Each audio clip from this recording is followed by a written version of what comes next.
Hello दोस्तों, कैसे हो आप सब। मैं उम्मीद करता हूं आप सब अच्छे होंगे।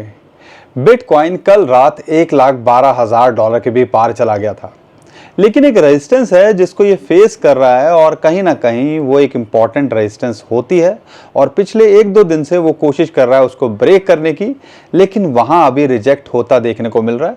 इसलिए वहां से थोड़ी करेक्शन करके 1,10,000 डॉलर के आसपास आ गया है। यहाँ पर ऑल्ट कॉइन्स के अंदर भी थोड़ी सी रिकवरी देखने को मिल रही है और इथेरियम फिर वही एक रेजिस्टेंस है जिसको कोशिश कर रहा है पार करने की। और हम उम्मीद करते हैं सितंबर के अंदर, हम में से ज़्यादातर लोग यही सोच रहे हैं कि यार मार्केट के अंदर तो बुरा हाल होना चाहिए, लेकिन यहाँ देखते हैं तो बिटकॉइन के अंदर 3-4% का उछाल देखने को मिल रहा है। और यूजुअली सितंबर जैसा जो बदनाम सितंबर होता है, ऐसा तो कुछ लग नहीं रहा है। ऐसा लग रहा है कि यार यहाँ से ये कुछ ना कुछ उल्टा ही करता देखने को मिलेगा, क्योंकि अक्सर आप नोटिस कीजिएगा जो हम सोचते हैं या आम आदमी सोचते हैं, अक्सर उसका उल्टा होता है। तो भैया वही कुछ होता देखने को मिल सकता है और सितंबर के अंदर बहुत कुछ होता देखने को मिल सकता है, क्योंकि यहाँ पर जिस हिसाब से ETF की बाइंग नए हफ्ते की शुरुआत में शुरू हुई है वो एक अलग सिग्नल दे रहा है। यहाँ पे अगर बात करते हैं, गोल्ड और सिल्वर के प्राइस अपने हाई छू रहे हैं, वो एक अलग सिग्नल दे रहा है।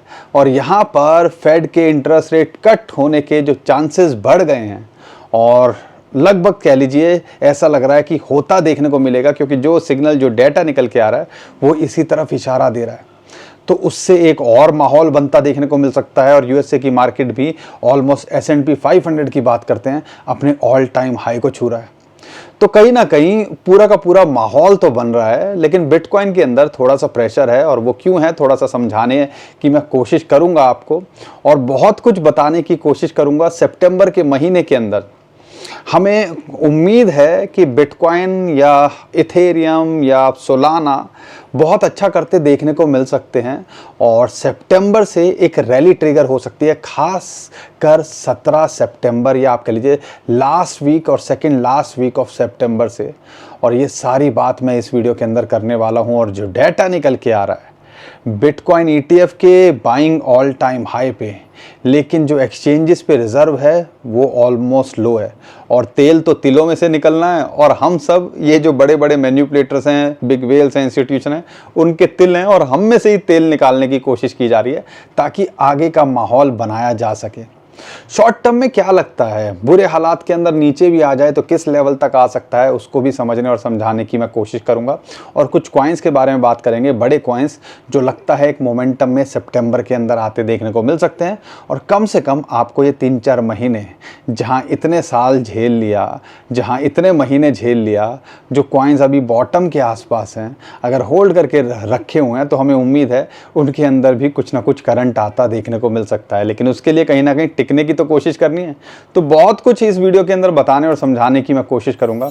चैनल पे पहली बार आए हो तो चैनल को सब्सक्राइब कर लीजिए, वीडियो को लाइक और शेयर ज़रूर करिएगा, क्योंकि आप करते नहीं हो इसलिए मुझे बार बार बोलना पड़ता है। और नए हो तो खासकर आप चैनल को सब्सक्राइब जरूर कर लीजिएगा। और 2025 में साथ मिलके रखने की कोशिश करते हैं और देखते हैं आगे क्या होता है। लेकिन बिटकॉइन के अंदर ये 1,07,000 से ये 1,12,000 डॉलर ये हुआ क्यों और इसके पीछे का क्या रीज़न है, उसके पीछे के 2-3 बड़े रीज़न हैं। और उसमें से एक रीज़न है बिटकॉइन के ETF। बिटकॉइन के ETF के अंदर दोबारे बाइंग देखने को मिल रही है। ब्लैक रॉक तो लगातार बाइंग कर ही रहा था, थोड़ी सी नेगेटिविटी थी। पिछले हफ्ते के अंदर 4-5 दिन या पिछले से पिछले हफ्ते सेलिंग प्रेशर देखने को मिला। लेकिन अगर आप देखते हो एक एक दिन के अंदर ये इतने बिटकॉइन खरीद लेते हैं जितना ये पूरे एक हफ्ते के अंदर नहीं बेचते हैं। तो इसकी वजह से एक माहौल बनता देखने को मिला। कल भी USDC की बात करते हैं, $1 बिलियन वर्थ के USDC मिंट हुए और लगातार ये मिंटिंग हो रही है। तो ये मिंटिंग इसलिए नहीं हो रही होगी कि भाई साहब आपने यहाँ पे कुछ खरीदना है, यहाँ ये हो रही होगी कि भैया जितना प्रेशर में लाके और जितना हम डिप में बाइंग कर सकें इसको करने की कोशिश करें। शायद आज आपको ये समझ नहीं आएगा, लेकिन अगले 3-4 महीनों के अंदर जब नए नए इंस्टीट्यूशंस और बहुत सारा डाटा जो सामने निकल के आएगा, इसने भी बाइंग कर ली, इसने भी बाइंग कर ली, तब आपको समझ में आएगा कि शायद हम यहाँ पर क्या बात कर रहे थे। लेकिन जो ट्रम्प के एडवाइज़र हैं डेविड, उनका कहना है कि शायद बिटकॉइन का प्राइस आज $1.5 लाख के आसपास होता, लेकिन दो वेल हैं जिसकी वजह से ये सेलिंग प्रेशर और इस टाइम पे हम $1,10,000 के आसपास बिटकॉइन का प्राइस देख रहे हैं। एक तो मतलब कूल डाउन हो गया, मतलब छिक गया है, खत्म हो गया, लेकिन दूसरा अभी आधा डन हुआ है, यानी कि आधा अभी और गुंजाइश है, थोड़ा सा शेक कर सकते हैं। और ये दो बड़ी वेल की वजह से आज हम इस लेवल पे हैं, नहीं तो यहाँ पर हम $1.5 लाख के आसपास होने चाहिए थे। लेकिन वो ये कह रहे हैं कि अल्टीमेटली देखोगे तो यहाँ से पॉसिबिलिटी बहुत ज़्यादा है आने वाले टाइम के अंदर, और ये 3-4 महीनों के अंदर हम भी उम्मीद कर रहे हैं कि बिटकॉइन कम से कम अपने ऑल टाइम हाई को छू के $1.5 लाख जाना चाहिए। और जिस हिसाब से माहौल बन रहा है, आपको ये बात पता होनी चाहिए, 15 दिन पहले या जब फेड के मिस्टर पॉवेल की स्पीच से पहले की अगर बात करते हैं, 50-60% पॉसिबिलिटी थी, प्रोबेबिलिटी थी कि यहाँ पे फेड रेट कट होंगे। उसकी 2 दिन पहले 80% थी, एक दिन पहले 90% थी, और कल की बात करते हैं तो यहाँ पर 97.5% प्रोबेबिलिटी है कि यहाँ पर इंटरेस्ट रेट कट होता देखने को मिलेगा। क्योंकि जोल्ट का जो डाटा है, यूएस जोल्ट का, वो भी कहीं ना कहीं इसी तरफ इशारा दे रहा है। तो यूएसए के अंदर तो सिग्नल अच्छे मिल रहे हैं। यूएसए की मार्केट भी जो है स्टैंडर्ड चार्टेड कह रहा हूँ, S&P 500 की बात करते हैं, वो भी कल अच्छा ग्रीन के अंदर था, यूएसए की मार्केट ग्रीन के अंदर थी। जो टैरिफ से लोग कह रहे थे इम्पैक्ट पड़ेगा, वहाँ पे $30 बिलियन का उनको और ज़्यादा फ़ायदा हुआ इस चीज़ से। तो माहौल तो बन रहा है, और इसकी वजह से अगर आप ओवरऑल देखते हो तो देर सवेर में बिटकॉइन और क्रिप्टो करेंसी पे उसका पॉजिटिव इम्पैक्ट पड़ना चाहिए। और हिस्टोरिकली देख लीजिएगा, जब भी इंटरेस्ट रेट कट हुए हैं उसके बाद क्या धुआं उतरा है, और यहाँ पे उम्मीद की जा रही है अगले 3 महीने लगातार इंटरेस्ट रेट कट होते देखने को मिल सकते हैं। तो जहाँ इतना देख लिया, आज हम 3-4 तारीख पे हैं, 10-12 दिन के अंदर शायद रुख पर जो है ना हृदय परिवर्तन होता देखने को मिले कई लोगों का। लेकिन हमें लगता है कि कम से कम हमें 3-4 महीने जो बचे हैं 2025 के अंदर, उसके अंदर टिकने की कोशिश करनी चाहिए। क्योंकि रिजर्व की बात करते हैं बिटकॉइन के, वो तो है नहीं, एक्सचेंजेस पे देखते हो अपने लोवेस्ट पे है, ETF वाले लगातार बाइंग कर रहे हैं, तो यहाँ पे माल तो है नहीं। अब माल नहीं है तो भैया $1.25 लाख से $1,07,000 कोई सोच सकता था क्या? कोई सोच रहा था? सब सोच रहे हैं $1.5 लाख। तो तेल तो तिलों में से निकल रहा है, और आपको पता है वो तिल कौन है। हाँ, तो यही हो रहा है कि भैया निकाल लो जितना निकालें, ताकि अगली चीज़ के लिए तैयार हों। और ऐसा पहले भी हुआ है, $1,10,000 $1,12,000 से हमने इसको $90,000 भी देखा, उससे पहले 75,000 ऑल टाइम हाई बनाने से के बाद 50,000 भी देखा। तो ऐसे मार्केट चलती है, ऐसा नहीं है कि एक दिन के अंदर स्काई रॉकेट ऊपर जाएगी, थोड़ा नीचे आएगी, फिर ऊपर जाएगी। तो ये चलता रहेगा। हमने सिर्फ यहाँ पर कोशिश करनी है, शॉर्ट टर्म में है तो लाइन्स पर देखो, और लॉन्ग टर्म में देख रहे हो तो हमने फोकस करना है कि हम क्या टारगेट लेके चल रहे हैं, उस पर थोड़ा सा देखना है। तो ये चीज़ें आपको थोड़ा सा बेहतर समझ में आनी चाहिए, और उम्मीद करता हूँ ये सारी चीज़ें क्लियर हो रही होंगी। लेकिन अगर बिटकॉइन का शॉर्ट टर्म में देखते हैं तो क्या लगता है, एक रेजिस्टेंस है जो यूजुअली 50, 100 और 221, ये जो है इंपॉर्टेंट रेजिस्टेंस लेवल होते हैं जो फेस करता है। और बिटकॉइन इस टाइम पे 100 डे मूविंग एवरेज, ये जो वाइट लाइन है, उसको एक रेजिस्टेंस मिल रहा है। कल भी इसके ऊपर कोशिश की, हिट करा, लेकिन उसके नीचे ही क्लोज किया। जब तक ये इसके ऊपर क्लोज नहीं करता, वीकली या डेली कैंडल के अंदर 2-3 दिन नहीं रहता है, तो हमें लगता है कि यार ये थोड़ा सा प्रेशर के अंदर रहेगा। और इंपॉर्टेंट सपोर्ट वही 1,07,000, अभी तो $1,10,000 $1,12,000 का जो जोन है उसी के अंदर है। जब तक यहाँ है तो कोई टेंशन वाली बात नहीं। अगर बुरे हालात के अंदर जो चैनल बन रहा है उसका जो बॉटम है लगभग 1,07,000, वो इसके लिए एक सपोर्ट का काम यहाँ कर ही रहा है। तो जब तक यहाँ है नथिंग टू वरी। और बुरे हालात के अंदर 200 डे मूविंग एवरेज, फिबोनाची की रेशियो, साइकोलॉजिकली $1,00,000 एक सपोर्ट है, और वहाँ आ जाए तो समझ लीजिएगा एक बड़ी अपॉर्चुनिटी आपके लिए मार्केट के अंदर होते देखने को मिल सकती है। कई लोगों को $1,00,000 पे डर लगेगा, बेयर मार्केट आ गई, ख़त्म हो गया, और कई लोग यहाँ पे अपॉर्चुनिटी की तरह देखेंगे। वो डिसाइड आपको करना है, और वो कैसे होगा, जब आप रिस्क मैनेजमेंट, पोर्टफोलियो मैनेजमेंट सही तरीके से करेंगे तो आप ये सारी चीज़ों को एब्जॉर्व कर पाएंगे और उसके हिसाब से अपनी एडॉप्शन कर पाएंगे।